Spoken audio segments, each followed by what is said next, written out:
Nous voyons clairement quelle est la nature du Seigneur Jésus. Il veut atteindre tous les hommes, embrasser le monde tout entier. Il appelle toutes les nations dans son cœur.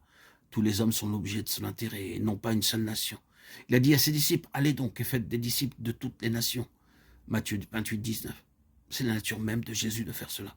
Il est tout à fait étranger d'être exclusif, petit, étroit, préoccupé de soi.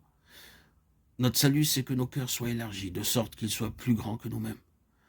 Ceux qui se concentrent sur eux-mêmes et qui sont toujours occupés d'eux-mêmes meurent tout en vivant.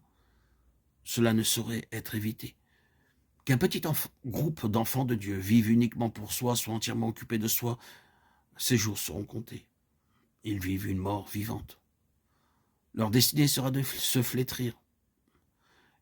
Cela est vrai pour chaque chrétien et pour chaque groupe d'enfants de Dieu, parce que Christ est dans le croyant et que sa nature est de s'étendre comme la vigne.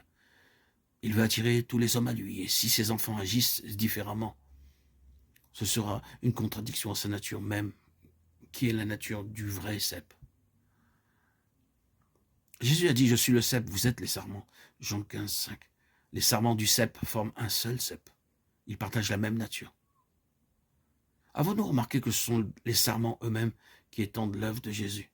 Oui, cette œuvre d'expansion est manifestée par les sarments.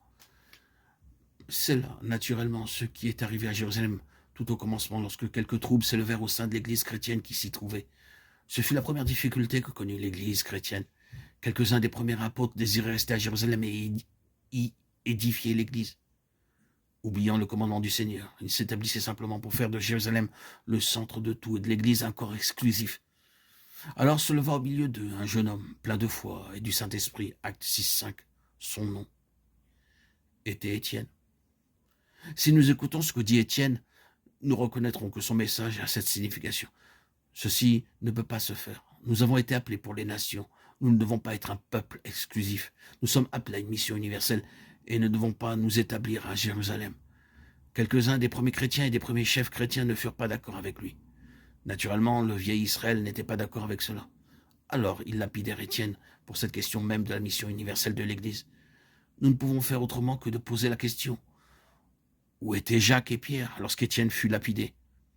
Ils étaient à Jérusalem, mais n'étaient pas présents.